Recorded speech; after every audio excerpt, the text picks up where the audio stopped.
पूर्णिया से चुनाव नहीं लड़ने के लिए लालू परिवार की तरफ से मुझे बार बार ऑफर दिया जा रहा है। पप्पू यादव को महागठबंधन के किसी भी दल का सहयोग मिलने नहीं जा रहा है। पप्पू यादव ने तमाम बेड़ियों को, पार्टी के दलगत जितनी भी सीमाएं होती हैं उसको तोड़कर आज उन्होंने अपना नामांकन कर दिया है। वो कह रहे थे बार बार कि कांग्रेस के झंडे में ही लिपट कर पूर्णिया से वापस जाऊंगा। तो कांग्रेस में तो पप्पू यादव खुद लिपटना चाहते हैं, लेकिन कांग्रेस यहाँ पप्पू से पाला झाड़ रही है कि पप्पू घर भी लुटा चुके हैं और घर में हाथ भी नहीं पकड़ पाए हैं। लालू यादव के घर के पास गए थे, उनके पैरों के पास बैठे हुए थे। पप्पू यादव खुद वो कह रहे हैं। पप्पू यादव ने पूर्णिया के रण में उतरकर आज उन्होंने शंखनाद कर दिया कि वो अब उम्मीदवार हैं, लेकिन पप्पू यादव की उम्मीदवारी सबसे भारी पड़ते हुए दिखाई पड़ रही है पूर्णिया लोकसभा सीट पर। यह सीट इसलिए भी बेहद खास है क्योंकि इस बार लड़ाई पूर्णिया में एनडीए और महागठबंधन के बीच न होकर त्रिकोणीय होने जा रही है। पप्पू यादव लगातार इस बात के लिए लालू परिवार के ऊपर दबाव डालते रहे हैं कि वो हर हाल में पूर्णिया से चुनाव लड़ेंगे। पप्पू यादव ने तो यहां तक कहा कि पूर्णिया से चुनाव नहीं लड़ने के लिए लालू परिवार की तरफ से मुझे बार बार ऑफर दिया जा रहा है कि आप दूसरे जगह स्विच कर जाइए, लेकिन मैं मर जाना पसंद करता हूं, पूर्णिया छोड़ना नहीं। ये पप्पू यादव कह रहे हैं। आज पप्पू जब नामांकन पर्चा दाखिल करने गए तो उनके नामांकन में कोई भी महागठबंधन या एनडीए गठबंधन या पप्पू यादव के समर्थक में कोई बड़ा चेहरा नहीं था। हालांकि पप्पू यादव यह जरूर कह रहे थे कि वो अकेले नहीं है, पूरी पूर्णिया की जनता उनके साथ है और बड़े चेहरे के तौर पर पूर्णिया के जो वोटर हैं, जो मतदाता हैं, वो उनके सबसे बड़े वीआईपी हैं। तमाम लोगों के हुजूम के साथ पप्पू यादव बुलेट पर सवारी करते हुए तर पहुंच गए नामांकन करने। लेकिन इधर कांग्रेस के नेताओं से जब सवाल पूछा गया कि पप्पू यादव नामांकन पर्चा दाखिल कर दिए हैं, महागठबंधन का क्या होगा, कांग्रेस के नेता हत्थे से गर्म हो गए। बोले कि कौन पप्पू यादव? पप्पू यादव कांग्रेस में नहीं है और वो कांग्रेस के नेता कैसे हो सकते हैं जब वो महागठबंधन के फैसले के खिलाफ चले गए। तो हमारे साथ हमारे सहयोगी राजीव जी हैं। पप्पू यादव के नामांकन को यह काफी देर से देख रहे थे, समझ रहे थे, इनसे समझेंगे। राजीव जी, पप्पू यादव ने नामांकन पर्चा दाखिल कर दिया और कांग्रेस ने कहा कि हम तो पप्पू यादव से कोई मतलब ही नहीं रखना चाहते हैं और पप्पू यादव कांग्रेस में जाने के लिए अपनी पूरी पार्टी का विलय कर लिए। क्या होगा पप्पू का? बड़ा सवाल कि पप्पू यादव चुनाव तो लड़ रहे हैं, गठबंधन नहीं उनके साथ, पार्टी नहीं है उनके पास, फिर चुनाव के मैदान में कौन सा झंडा पप्पू का सहारा बनेगा? जिस तरह से पप्पू यादव ने कांग्रेस के तमाम दिशा निर्देशों को दरकिनार कर पूर्णिया से के अखाड़े में उतरे हैं, उसे स्पष्ट है कि पप्पू यादव को महागठबंधन के किसी भी दल का सहयोग मिलने नहीं जा रहा है। आरजेडी के उम्मीदवार है कि उम्मीदवार बीमा भारती वहां पहले से हैं, सिटिंग एमपी वहां से संतोष कुशवाहा हैं जो जेडीयू के उम्मीदवार हैं। तो जो महागठबंधन, इंडिया गठबंधन के बनने से पहले जो रणनीति तय की गई थी कि यहाँ 1-to-1 मुकाबला करना है और वैसे सीटें चुनी गई थी, वो करीब 350 से अधिक सीटें थी पूरे देश भर में। तो वहाँ सबसे बड़ा पलीता बिहार में वो पूर्णिया से लग रहा है। जो पूर्णिया की सीट कल तक सिर्फ सीट थी, आज हॉट सीट के रूप में नजर आ रही है। और पप्पू यादव ने तमाम बेड़ियों को, पार्टी के दलगत जितनी भी सीमाएं होती हैं उसको तोड़कर आज उन्होंने अपना नामांकन कर दिया है। अब देखना दिलचस्प ये होगा कि ये आगे पप्पू यादव स्टेप डाउन करते हैं या अंत तक बीमा भारती के खिलाफ मैदान में डटे रहते हैं। राजीव जी, पप्पू यादव ने तो लगभग मैसेज दे दिया। आज नामांकन के साथ ही उन्होंने साफ कर दिया कि वो पीछे नहीं जाएंगे, एक कदम भी पीछे नहीं बढ़ा रहे हैं। और जिस अंदाज में पप्पू यादव नामांकन पर्चा दाखिल करने गए थे, घर में पहले अपनी माँ का आशीर्वाद, परिवार के दूसरे सदस्यों का साथ, घर में दही चंदन लगवाकर और दही गुड़ शक्कर दही खाकर वो निकले थे, जतरा बनाकर निकले थे। और उनके गले में जो माला थी वो बेहद चौंकाने वाली थी। कांग्रेस पार्टी का माला, जो कांग्रेस की निशान है, जो उसकी पहचान है। वो कह रहे थे बार बार कि कांग्रेस के झंडे में ही लिपट कर पूर्णिया से वापस जाऊंगा। तो कांग्रेस में तो पप्पू यादव खुद लिपटना चाहते हैं, लेकिन कांग्रेस यहाँ पप्पू से पाला झाड़ रही है। बड़ा सवाल तो यह कि कांग्रेस से, मतलब कांग्रेस पार्टी ने, बिहार कांग्रेस ने पप्पू यादव को अपनाया ही नहीं।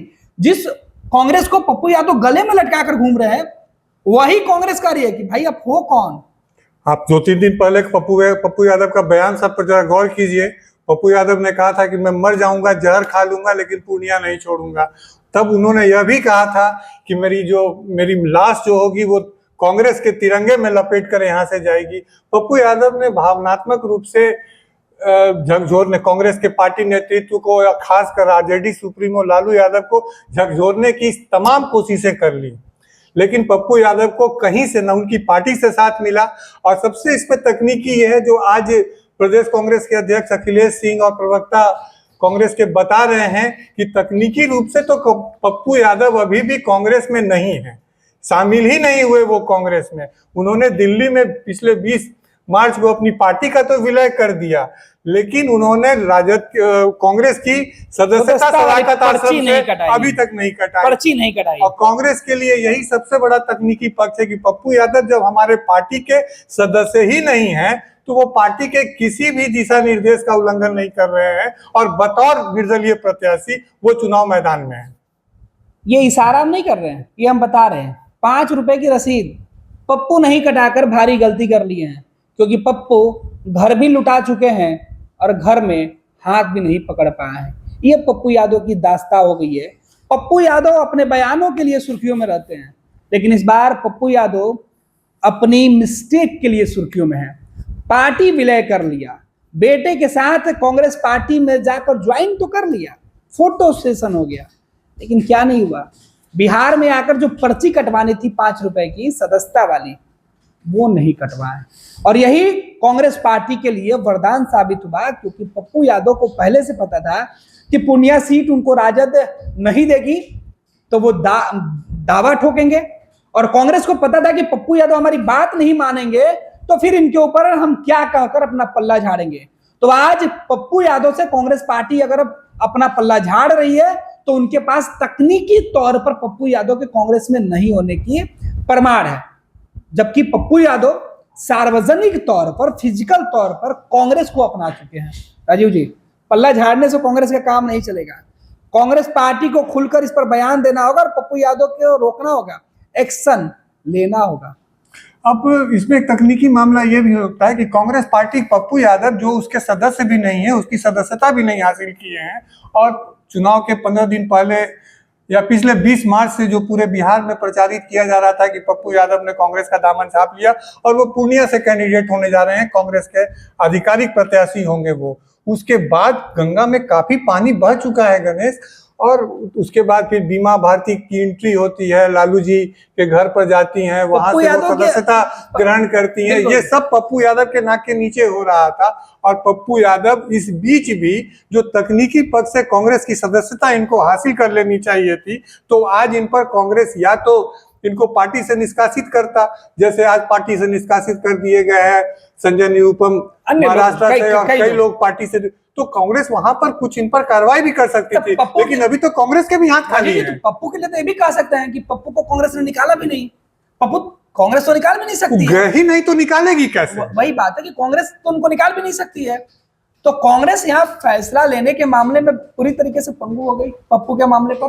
अब पप्पू स्वतंत्र है, पप्पू स्वतंत्र है तकनीकी रूप में कांग्रेस पार्टी से, तो वो स्वतंत्र हैं। अब वो जाप का विलय कर चुके हैं। जाप के किसी भी नेता ने, न केवल पप्पू यादव उसके राष्ट्रीय संयोजक थे, अध्यक्ष थे, पप्पू यादव को छोड़िए, पप्पू यादव की पार्टी के किसी भी सदस्य ने कांग्रेस की सदस्यता हासिल नहीं की है। जो कांग्रेस के प्रवक्ता और कांग्रेस के प्रदेश अध्यक्ष लगातार कह रहे हैं कि पप्पू जब मेरी पार्टी में शामिल ही नहीं हुए, तकनीकी तौर पर उन्होंने सदस्यता नहीं कटवाई, पर्ची नहीं कटवाई, तो फिर उस पर किस तरह की कार्रवाई कर सकती है कांग्रेस?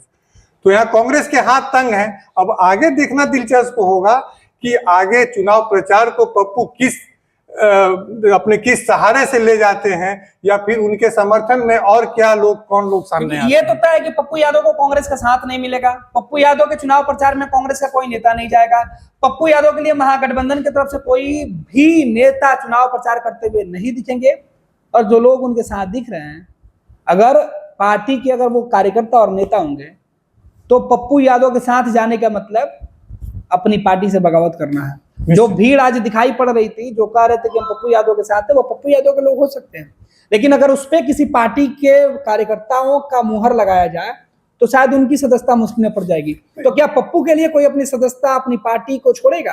देखिए, पप्पू का वहाँ एक जनाधार है। पप्पू पूर्णिया से पहले भी सांसद रह चुके हैं और वो आज चुनाव अपने बल पर जीतते रहे हैं। प्रस्तावक जो बने हैं पप्पू यादव के, उनमें भी महागठबंधन का कोई नेता नहीं है। कोई नेता नहीं वो है। पप्पू यादव के समर्थक ही वहां प्रस्तावक बने। हालांकि प्रस्तावक बनने के लिए उनको वोटर होने की जरूरत होती है।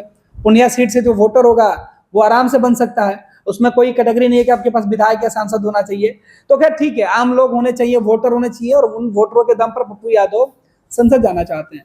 लेकिन रास्ता बहुत आसान नहीं लग रहा राजीव जी, क्योंकि मुश्किल, अकेले जब गठबंधन की दाल वहां नहीं गल रही थी तो पप्पू अकेले कैसे मैदान मार लेंगे। पप्पू अकेले काफी दिनों से उनकी तैयारी चल रही थी पूर्णिया में, और ये सबसे बड़ा सेटबैक पप्पू यादव के लिए है कि वो उन्होंने अपने पार्टी का विलय किया, लेकिन वो राजद को मैनेज नहीं कर पाए, लालू जी को मैनेज नहीं कर पाए। पप्पू यादव ने कोशिश की थी, मैनेज करने की कोशिश की थी। लालू यादव के घर के पास गए थे, उनके पैरों के पास बैठे हुए थे। पप्पू यादव खुद वो कह रहे हैं, तस्वीरें भी आई थी, और वो कह रहे हैं कि मैं तो पैरों के पास बैठा था, मतलब अर्जुन की तरह, अपने आप को वो कृष्ण का अर्जुन, मेरे लालू प्रसाद यादव को वो कृष्ण की तरह बता रहे हैं कि हम तो अर्जुन की तरह पैरों पे गए थे, हम दुर्योधन की तरह सर के पास नहीं खड़े थे। एक दूसरे को मैनेज करने के लिए दोनों तरफ से प्रयास हुए गणेश। बीमा भारती भी जब वहां नॉमिनेशन करने से पहले और नॉमिनेशन करने के दिन भी वो पप्पू यादव से जाती हैं मिलने के लिए, और वो एक दूसरे को मैनेज करने का खेल चल रहा है। लेकिन अभी तक जो भी एक आधिकारिक इंडिया गठबंधन का आधिकारिक चेहरा आज भी पूर्णिया से बीमा भारती ही हैं। बिल्कुल, अब और तक तो उनका वही है। मुकाबला, उनका सीधा मुकाबला वहां के निवर्तमान सांसद संतोष कुशवाहा से है, जो जदयू से पिछली बार भी चुनाव जीते थे। तो अब देखना दिलचस्प होगा कि ये चुनाव क्या पप्पू त्रिकोणीय कर पाते हैं, या फिर वहां सीधा मुकाबला बीमा भारती और संतोष कुशवाहा के बीच सीमित हो जाता है, या ये मुकाबला महागठबंधन वर्सेस पप्पू यादव का रह जाता है, क्योंकि एनडीए के उम्मीदवार तो वहां से क्लीन निकल जाएंगे। ये भी एक संभावना है। तो लड़ना ही नहीं है किसी से। राष्ट्रीय जनता दल के उम्मीदवार और पप्पू यादव आपस में लड़ते रह जाएंगे। एनडीए के उम्मीदवार को तो किसी से लड़ना ही नहीं है। जो वहां जो वोट विभाजित होगा, वो जो अगेंस्ट एनडीए जो वोट है वहां, वो विभाजित होगा, और वो वोट बीमा भारती और पप्पू यादव के बीच वो विभाजित होगा, जिसका सीधा फायदा संतोष कुशवाहा को मिलेगा। इसमें तो दूसरे जो वोटर है राजीव जी, जो नोटा को पसंद किए हुए थे, वो सोचेंगे कि भाई पप्पू और बीमा की लड़ाई में हम अपना वोट क्यों बर्बाद करें। तो वो जाहिर सी बात है कि एनडीए उम्मीदवार को वोट कर सकते हैं, नोटा को वोट कर सकते हैं निश्चित। और ये दिलचस्प होगा कि बीमा भारती के लिए अब लालू यादव किस तरह की फील्डिंग सजा रहे हैं पूर्णिया में। पप्पू की राह आसान नहीं, तो बीमा के लिए भी बहुत मुश्किल है। बहुत मुश्किल है। बहुत बहुत धन्यवाद राजीव जी। तो हमारे सहयोगी राजीव जी थे, जो पप्पू यादव के नॉमिनेशन से लेकर तमाम चीजों पर चर्चा कर रहे थे। पप्पू यादव तो नामांकन पर्चा दाखिल कर दिए, और मुश्किल केवल महागठबंधन के लिए नहीं बल्कि एनडीए गठबंधन के लिए उन्होंने खड़ा किया है। अब पप्पू यादव का राजनीतिक जो भविष्य है वो सवालों में है, और उसके साथ ही पप्पू यादव के साथ बीमा भारती, जिन्होंने सबसे बड़ा रिस्क लिया है, रिस्क अपनी विधायकी को खतरे में डालने का लिया है। पप्पू यादव ने अगर अपनी पूरी पार्टी को खत्म किया है, तो बीमा भारती उनसे बड़ी कुर्बानी देकर आई है। बीमा भारती जेडीयू की विधायक थी, और उन्होंने पूरी सदस्यता को दांव पर लगाकर लालू यादव के साथ वो गई हैं। अगर बीमा भारती चुनाव नहीं जीतती हैं, तो उनकी विधायकी जाना पक्का है, क्योंकि जेडीयू खामोश नहीं बैठेगी। दूसरी तरफ पप्पू यादव का आगे क्या कुछ होगा वो भी देखना दिलचस्प होगा, क्योंकि पप्पू ने पूर्णिया के लिए अपना सब कुछ निछावर कर दिया है। तो ये पप्पू यादव से जुड़ी अपडेट थी, और अन्य खबरों के लिए आप बने रहे फर्स्ट बिहार झारखंड के चुनावी इस सरगर्मी में, चुनाव स्पेशल खबरों के साथ हम फिर जुड़ेंगे, और अन्य खबरों के साथ हमारे जो दूसरे सहयोगी हैं वो भी आपको बिहार सहित देश भर की तमाम राजनीतिक खबरें आपको चुनावी माहौल में पहुंचाते रहेंगे। ये लो मुंह मीठा करो, आज मैंने अपना जॉब छोड़ दिया, अब हम पूर्णिया वापस जाएंगे। जॉब छोड़ दिया है? मतलब ये घर कैसे चलेगा, हम करेंगे क्या, और माँ बाबूजी क्या बोलेंगे? इसलिए मैं एक और मिठाई का डब्बा लाया। अपने बिजनेस के लिए लोन अप्रूव हो गया। अरे लोन अप्रूव हो गया वो तो ठीक है, लेकिन पूर्णिया में हम रहेंगे कहाँ? अपना घर भी तो नहीं है वहां। इसलिए तो एक और मिठाई का डब्बा अलग से लाया हूं। हमने पूर्णिया में घर ले लिया है, पूर्णिया के ई होम्स पैनोरमा में। पूर्णिया में पैनोरमा ग्रुप लेकर आए हैं ई होम्स पैनोरमा। बड़ा घर, आलीशान जिंदगी और अत्याधुनिक सुविधाओं के संग। अरे अरे, अब क्यों मुंह मीठा करवा रही हो? क्योंकि हम घर वापसी जो कर रहे हैं। घर वापसी की खुशी पूर्णिया में ई होम्स पैनोरामा के संग। E homes panorama, luxurious lifestyle redefined.